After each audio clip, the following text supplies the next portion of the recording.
En el nombre del Padre, y del Hijo, y del Espíritu Santo. Amén. Ven, Espíritu Santo, ilumina nuestros corazones, nuestra mente, nuestra voluntad, para entender lo que tú nos quieres enseñar. Te lo pedimos todo esto por nuestro Señor Jesucristo. Amén. En el nombre del Padre, del Hijo, y del Espíritu Santo. Amén. Hemos hablado muchas veces de los dones del Espíritu Santo, las gracias del Espíritu Santo, los frutos del Espíritu Santo, pero quería hoy hacer una corta charlita sobre la historia del Espíritu Santo, porque muchas veces hablamos de algo como un hecho, pero no conocemos qué es ese algo ni cómo llegó a ese hecho.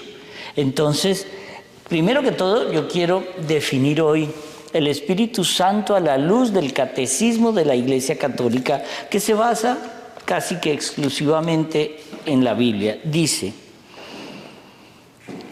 nadie puede decir Jesús es Señor sino por influjo del Espíritu Santo, que es lo que leemos aquí en la oración. Dios ha enviado a nuestros corazones el Espíritu de su Hijo que clama Abba, Padre. Lo encontramos en Gálatas 4. Este conocimiento de la fe no es posible sino en el Espíritu Santo. Para entrar en contacto con Cristo es necesario previamente haber sido atraído por el Espíritu Santo. Él es quien nos precede y despierta en nosotros la fe. Mediante el bautismo, primer sacramento de la fe, la vida que tiene su fuente en el Padre y se nos ofrece por el Hijo, se nos comunica íntima y personalmente por el Espíritu Santo en la Iglesia. El Espíritu Santo es el primero que nos despierta en la fe y nos inicia en la vida nueva, que es que te conozcan a ti, el único Dios verdadero, y a tu enviado, Jesucristo. No obstante, es el último en la revelación de las personas de la Santísima Trinidad. San Gregorio Nacianceno, el teólogo, explica esta progresión por medio de una pedagogía de la condescendencia divina. Y aquí arranca la historia. El Antiguo Testamento proclama muy claramente y más oscuramente al Padre y más oscuramente al Hijo. El Nuevo Testamento revela al Hijo y hace entrever la divinidad del Espíritu Santo. Ahora, el Espíritu tiene derecho de ciudadanía entre nosotros y nos da una visión más clara de sí mismo. En efecto, no era prudente, cuando todavía se confesaba la divinidad del Padre, proclamar abiertamente la del Hijo, y cuando la divinidad del Hijo no era aún admitida, añadir el Espíritu Santo como un fardo suplementario, si empleamos esta expresión un poco atrevida. Así, por avances y progresos, de gloria en gloria, es como la luz de la Trinidad estalla en resplandores cada vez más espléndidos. Un poquito complicado, ¿no? Se los voy a poner más fácil. Aquí es cuando empezamos con la cartilla. En Colombia había una cosa que le ponían a los niños para que empezaran a leer, se llamaba la cartilla Coquito. Sí, hay algunos que dicen: mi mamá me ama, mi mamá me mima, me mamé de mi mamá. Bueno, en esa historia, el Espíritu Santo es la tercera persona de la Santísima Trinidad. El Espíritu Santo actúa en nuestro corazón y en nuestra mente. En Juan 14 lo llama el Consolador, os enseñará todas las cosas para recordar todo lo que Jesús nos había enseñado a través de sus apóstoles. Recordemos que el Señor estuvo 3 años entrenando a los 12 apóstoles. 3 años. Y aún el día de la crucifixión todos lo abandonaron, a excepción de Juan, pero todos salieron corriendo. Pero cuando viene Pentecostés sobre ellos, todas las enseñanzas que el Señor le había dado a los apóstoles quedan aclaradas. Esa es la belleza del Espíritu Santo. Entonces, vamos a ver nosotros que sin el Espíritu Santo no hay comprensión de las Sagradas Escrituras, porque el Espíritu Santo nos guía en momentos de incertidumbre. Es el consolador en la tribulación y capacita al creyente para entender y vivir la divina voluntad. Esto es un poquito teoría, pero los veo un poquito mirando como cuando uno está mirando al profesor que le está hablando sobre física cuántica y sus efectos en el microcosmos. Sí, porque sí, los veo así, mire, todos están como... Y algunos abren más la boca como si entendieran más y abren la boca. ¿Sabe qué? El Espíritu Santo es el que nos hace entender lo que no entendemos en su momento. Hoy por hoy, llamamos al Espíritu Santo mecánicamente. Ilumíname, Espíritu Santo. Pero hay muchas palabras que son insultos, herejías y pecados gravísimos contra el Espíritu Santo. Recordemos las palabras del Señor: todo pecado te será perdonado. Pero el pecado contra el Espíritu Santo no tendrá perdón. ¿Cuándo pecamos nosotros contra el Espíritu Santo? Cuando hacemos siempre esas bromitas como: ¿y la chica quedó embarazada? Sí. No, pues por obra y gracia del Espíritu Santo. ¿Cuántas veces no lo hemos dicho? Jugando. Pero es que el Señor nos llama a tener cuidado con esas palabras. Tenemos que tener cuidado, porque cuando empezamos a desarrollar la historia del Espíritu Santo, nos damos cuenta que el Espíritu Santo se convierte en ese puente de amor entre el Padre y el Hijo. Y lo vemos en el Génesis, en el capítulo 1, cuando dice: el Espíritu de Dios aleteaba sobre las aguas.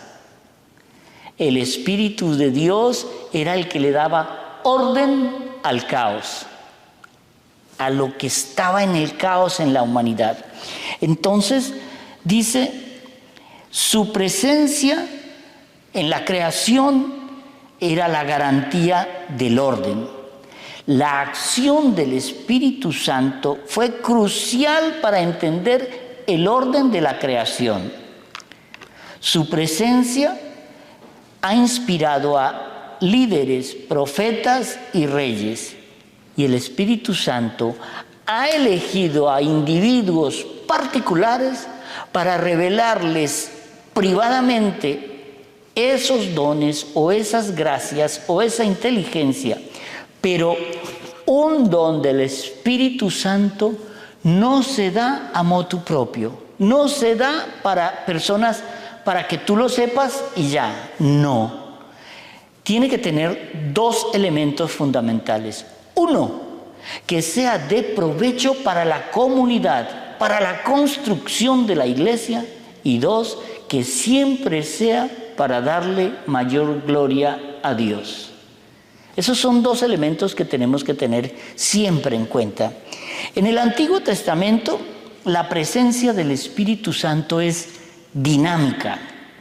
En Génesis 1:2 encontramos cómo aleteaba. En el libro de Números 11:25, habla con Moisés y lo pone sobre los 70 ancianos. ¿Se acuerdan que Moisés, para gobernar a todas las tribus, nombra 70 ancianos?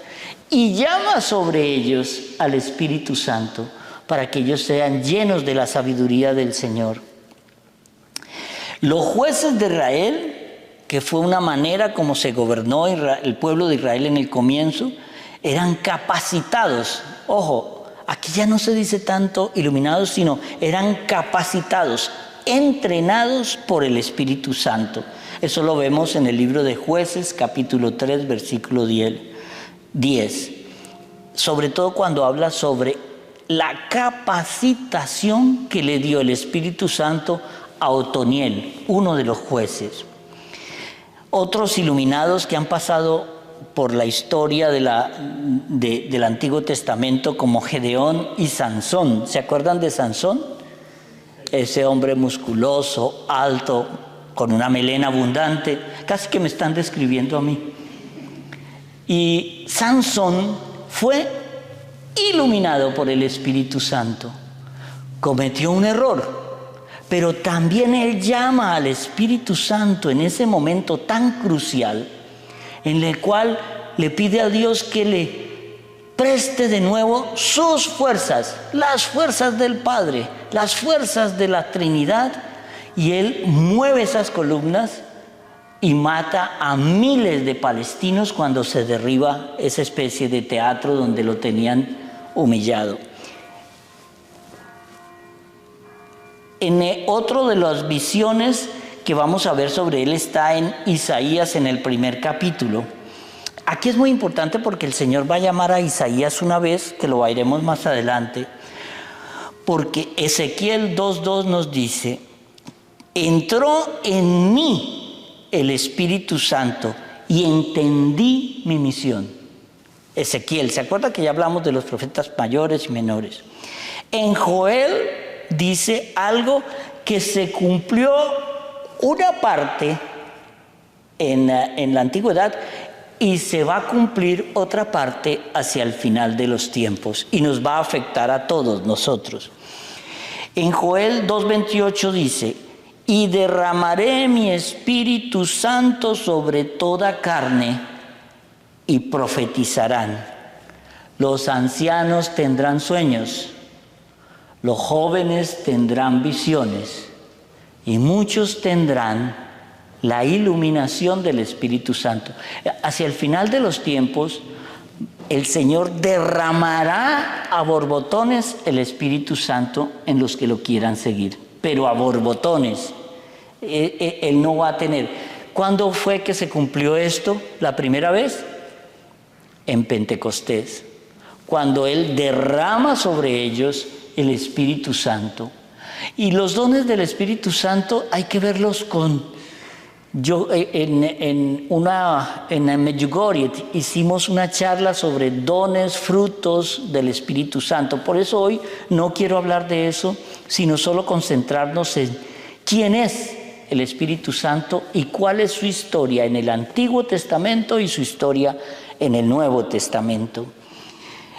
Pentecostés es el cumplimiento de la promesa de Jesús. Yo les enviaré un espíritu para que entiendan. Es el ayudante que permanecerá con los creyentes para siempre. Es el que nos llevará a vivir ese final de los tiempos. Por eso en Juan 14:16 el Señor dice: el Padre os dará otro consolador. Pentecostés se manifiesta como un viento impetuoso que llena el Espíritu Santo, y es en ese viento impetuoso que ellos empiezan a hablar en lenguas. Pero aquí el concepto de hablar en lenguas no es como esa glososalia repetitiva, no.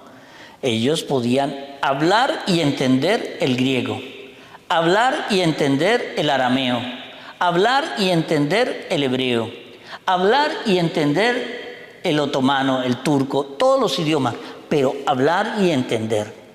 Quizá el otomano no, porque viene a aparecer mucho después, pero todas las lenguas de los cananeos, de todos los que ellos tenían alrededor. De inseguros, como estaban los apóstoles en ese momento, ellos se transforman en discípulos impetuosos. De la cobardía de Pedro, de negar al Señor 3 veces después del Espíritu Santo, Él sale del cenáculo, empieza a predicar, y lo vemos en los Hechos de los Apóstoles, y en esa primera prédica fueron transformadas más de 3,000 personas. ¿Ustedes se imaginan la fuerza que tiene ese poder del Espíritu Santo? Nosotros no tenemos el Espíritu Santo, no porque Él no se quiera dar, sino que no lo pedimos. Tenemos que pedir, pero no lo pedimos. Nosotros nos hemos acostumbrado a pedirle al Señor cosas, no transformación. Le pedimos al Señor una mejor casa, o un mejor carro, o una mejor relación, o un mejor empleo, pero el Señor nos pide al Espíritu Santo en ti, que todo lo otro te lo regalo, pero pídelo. Eso es lo que vale en la historia del Espíritu Santo. En Hechos 4:31 dice: y tembló el lugar donde estaban los apóstoles. Fue tanta la fuerza que fortaleció a los primeros discípulos y a los primeros convertidos en el Señor. En Hechos 3:6 dice: en nombre de Jesucristo, Pedro le dice a un paralítico: levántate y anda, porque él prometió que el que tenga el Espíritu Santo, quien invoque al Espíritu Santo, quien siga su camino, podrá hacer más milagros y más grandes que los que Jesús hizo. Por eso Pedro y los apóstoles empezaron a resucitar gente. Yo no sé, Pedro nunca resucitó a su suegra, no sé por qué. Pero empezaron a sanar gente, empezaron a curar ciegos, empezaron a curar todo lo que se les atravesaba, porque es que, imaginémonos por un segundo, al azar vamos a elegir a alguien. El Señor elige a Verónica del Valle y le dice: te voy a dar el don de sanación. ¿Ustedes se imaginan esta loca lo que podría hacer? Sanar, sanar y sanar. Esa tienda donde ella está se llenaría de gente. Eso es lo que el Señor nos está llamando. Podemos hacerlo. Pidamos el don.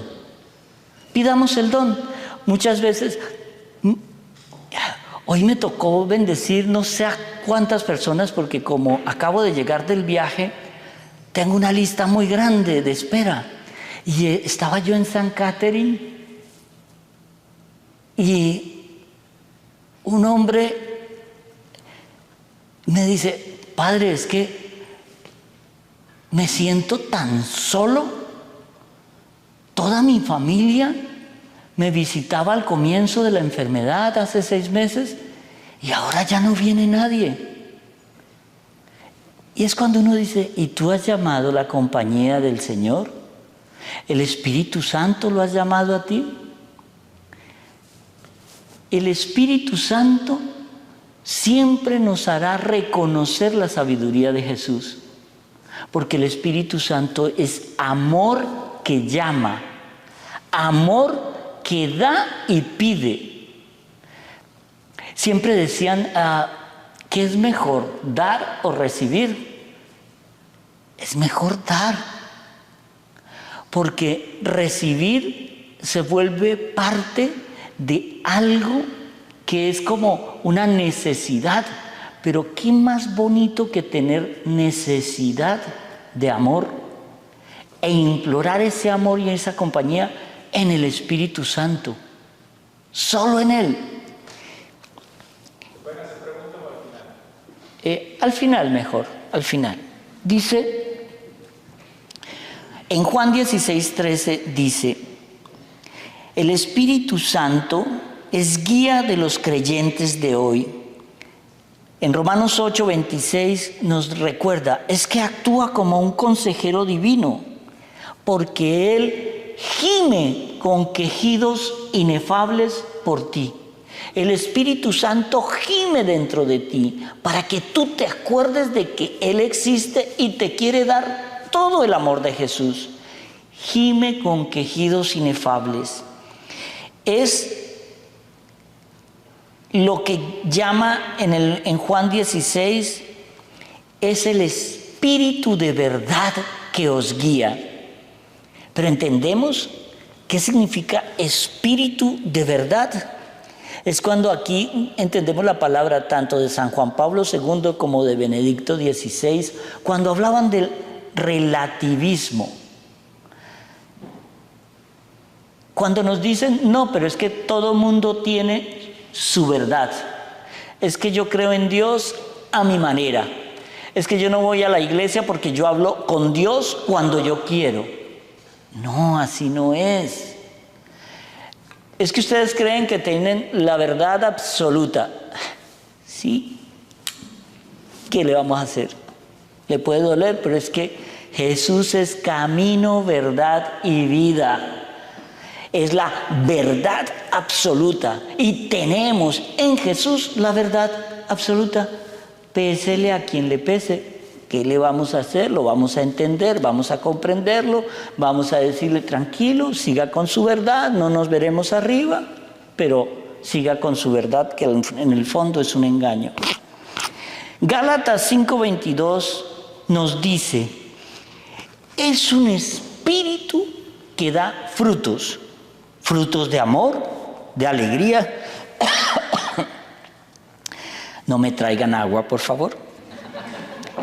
Frutos de amor, de alegría, de paz, de paciencia, de benignidad, de bondad, de fidelidad, de mansedumbre y de dominio propio. Eso lo decimos como una carreta, ¿cierto? Ah, mira, mira. Pero cuando de verdad empezamos un proceso de conversión, es cuando entendemos que los frutos es algo que, si alguna vez ustedes han cultivado un arbolito de algo, a mí me daba tanto gusto. Cuando yo estaba en el seminario, sembré un papayo, sembré un árbol de lichi, y yo sabía que algún día iba a haber un fruto. No los vi porque gracias a Dios pude ordenarme antes, pero ese fruto se fue recogiendo y los seminaristas que están ahora me dicen, no, padre, si viera, los rosales que usted sembró se sembraron ahora alrededor de la iglesia, todavía está la huerta. Pero en el fondo, ¿yo estaba pensando en el fruto? No, yo disfrutaba sembrar el arbolito. Yo disfrutaba todas las mañanas ir a echarle agua. Yo disfrutaba quitarle toda la maleza. Es como el Espíritu Santo nos dice, disfrute el proceso de llamarme. El Espíritu Santo está diciendo a toda hora, mira, quiero una relación contigo, disfrútala. Yo quiero darte, pero pídelo. Sí. ¿Alguien quiere probar esto primero? No es hand sanitizer. Bueno, para los que no saben es que un día me dieron hand sanitizer. No voy a decir que fueron Verónica del Valle y Jolly, no lo voy a decir. Pero los creyentes y los que llaman al Espíritu Santo son marcados como los hijos de Dios. Es como un sello indeleble e invisible, en el cual el que no es creyente tiene dos caminos: o se admira o odia a la persona que sí está con Dios, que eso es lo que estamos viviendo en esta era. Dice, el Espíritu Santo capacita en la vida personal para vivir una vida piadosa y fructífera.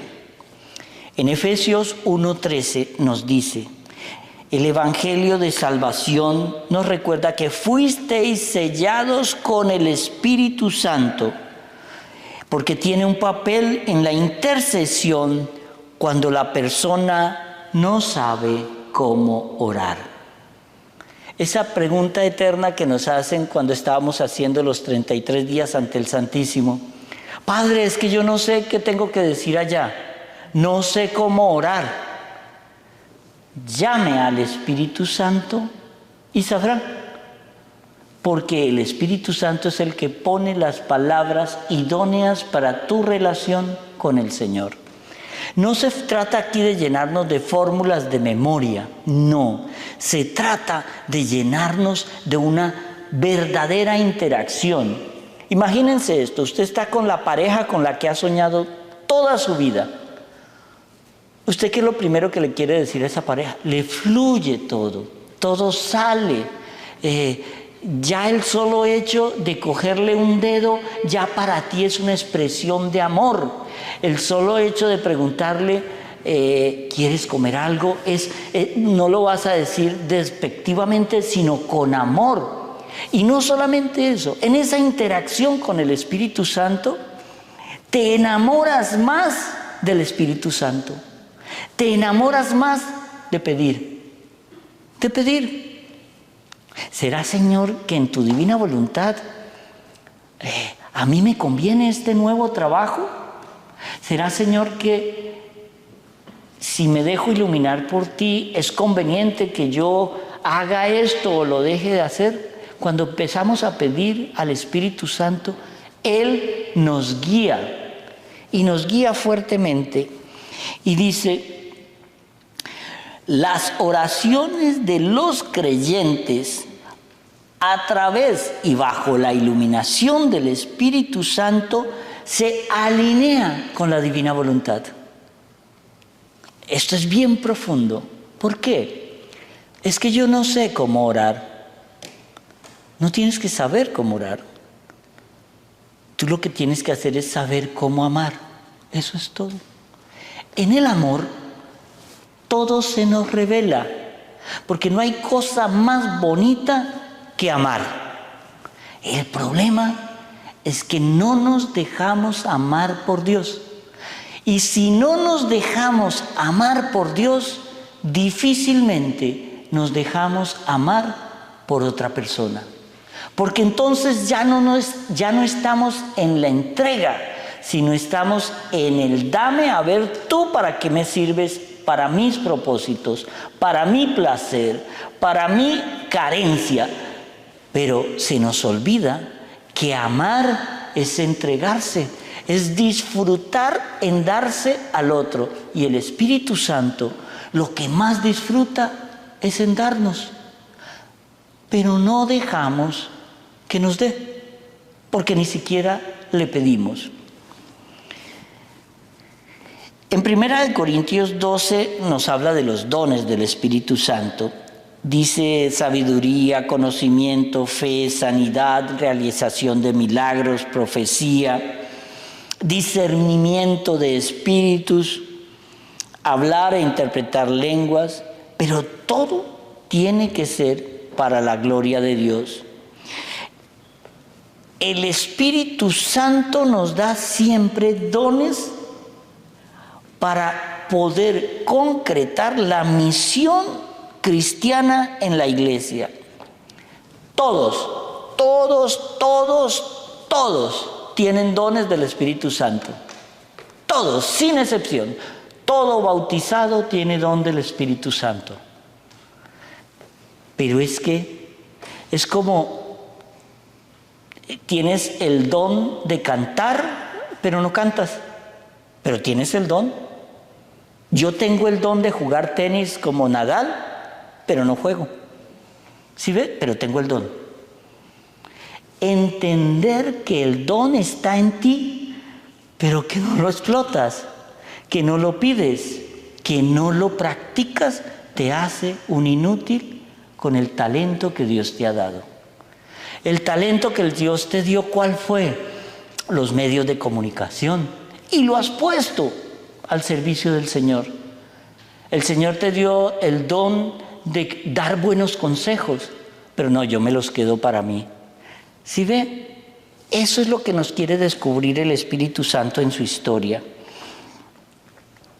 En Efesios 4:11 dice, el mismo Espíritu es el que se reveló a los santos, porque les dio un propósito claro para la obra de su ministerio. ¿Dios tiene favoritos? ¿Sí? A uno los elige. Cuando Pedro le pregunta al Señor acerca de Juan, ¿y ese qué? ¿Qué estaba revelando ahí Pedro? Envidia. Pero ¿por qué tú te la pasas con él? Porque él te cae mejor, porque él y porque él no dice ¿y con Juan qué? Sino y despectivamente, y niñato qué. ¿Cierto? ¿Cómo le contesta el Señor? A mí esa es una de las partes que más me gusta de él, es la misericordia del Señor cuando le contesta, ¿a ti qué carajos te importa? Bueno, no dijo qué carajos, porque eso es una arandela que yo le pongo. Y le dice, ¿y a ti qué? Si yo quiero que él esté aquí hasta que yo vuelva, ¿a ti qué? Sí tuvo favoritos. Y eso lo vemos nosotros, que en el uso adecuado del Espíritu Santo es crucial para que se revele en el crecimiento de la iglesia. La conclusión de esta charlita, que va a ser muy corta, yo tengo que pedir el Espíritu Santo, yo tengo que pedir sus dones, pero constantemente, insistentemente, fuertemente. Aquí es cuando me acuerdo de esa viejita, la viuda, que pedía justicia y pedía justicia y pedía justicia. El juez malo le concede justicia por cansancio. Por cansancio. Al final le concede lo que pide la viejita por la insistencia. Si ustedes piden al Espíritu Santo con insistencia, los dones van a pulular y van a aumentar. ¿Por qué? Porque este es un grupo de oración que no está orando como el Espíritu quiere. Y ustedes oran todo el tiempo. ¿Por qué aquí nadie me está hablando en griego? Ni nadie me está sanando enfermos, ni nadie está porque no estamos orando como Jesús nos pidió, constantemente, insistentemente, hasta que nos cansemos. ¿Cuándo debemos parar de orar? Nunca, nunca. Porque como nos dice la divina voluntad, ¿cuándo terminaremos de conocer a Dios? Jamás. Ni toda la eternidad nos bastará para conocer la infinita misericordia y sabiduría del Señor. Y eso es una revelación del Espíritu Santo. El Espíritu Santo en el bautismo se nos revela como una experiencia transformadora. Es una inmersión interna en el poder y la presencia del Espíritu Santo. Pero aquí viene algo bien interesante. Para los expertos en teología, cuando nacen en la iglesia estos carismáticos, es como revivir en el siglo XX que el Espíritu Santo es real. Porque muchas veces nos concentramos en devociones, pero es que el que hace el milagro es la Santísima Trinidad, es Jesús, es el Padre, es el Espíritu Santo. El que obra el milagro, la Virgen no hace milagros, pero ella intercede por el milagro. Haced lo que Él os diga. Es que la Virgen me hizo el milagro. No, la Virgen intercedió para que el Señor nos hiciera el milagro. Que la Virgen es alcahueta, lo es. Que la Virgen...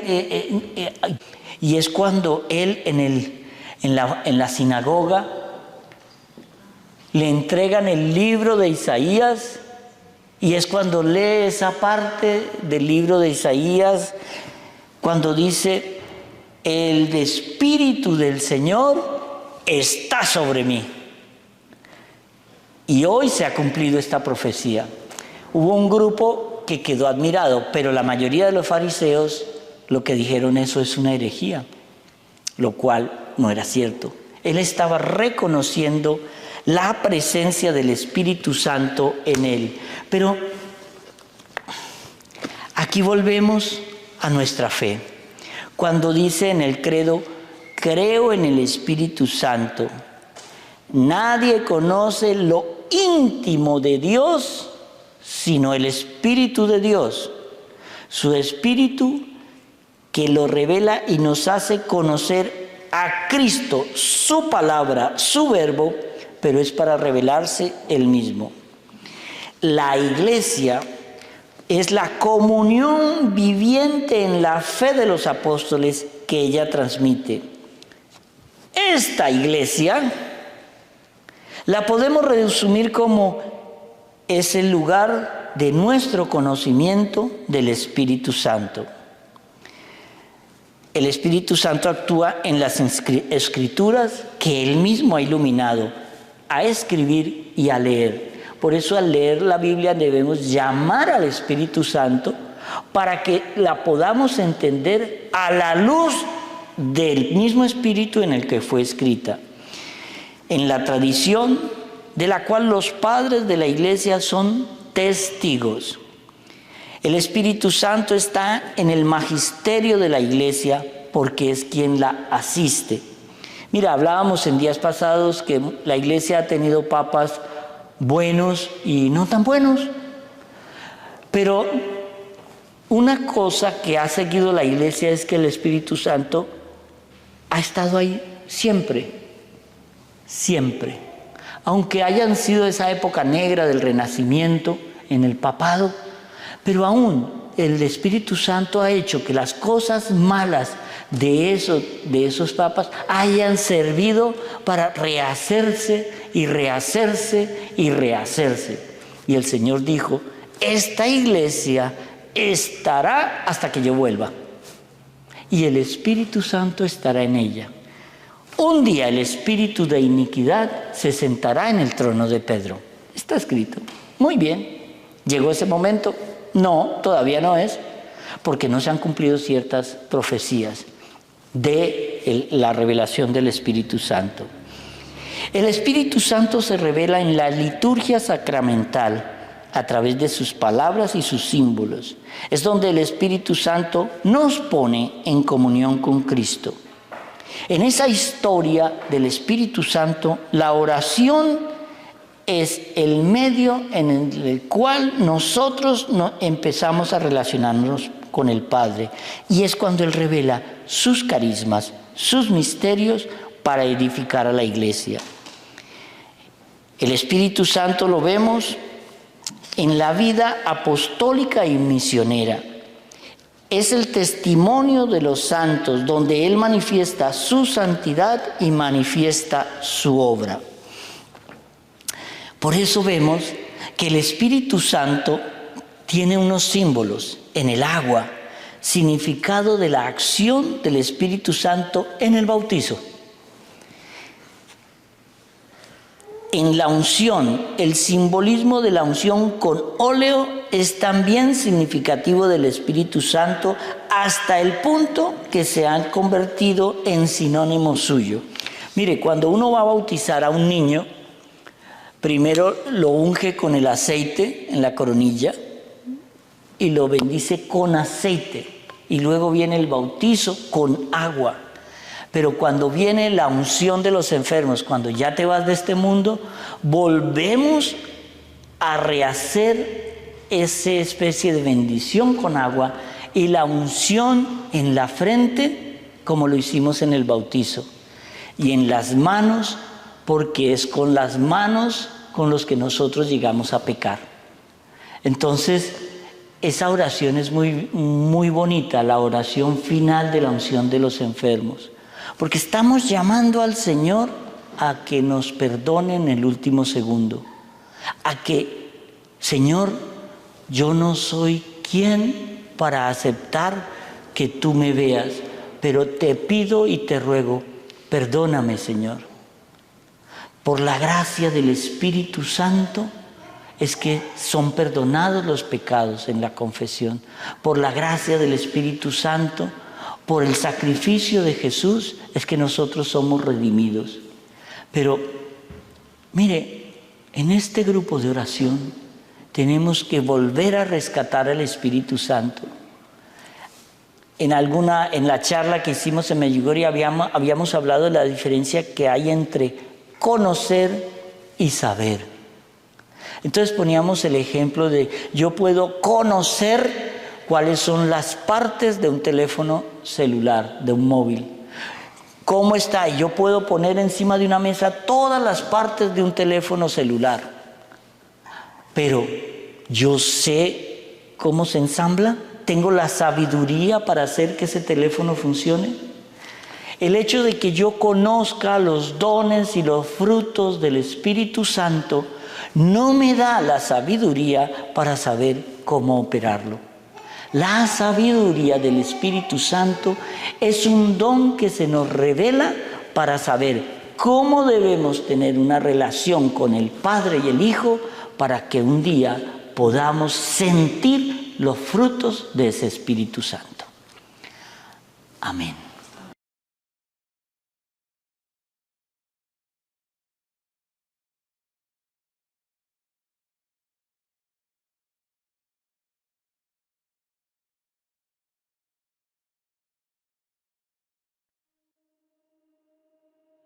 They gave you stories, all the prophets and the waves.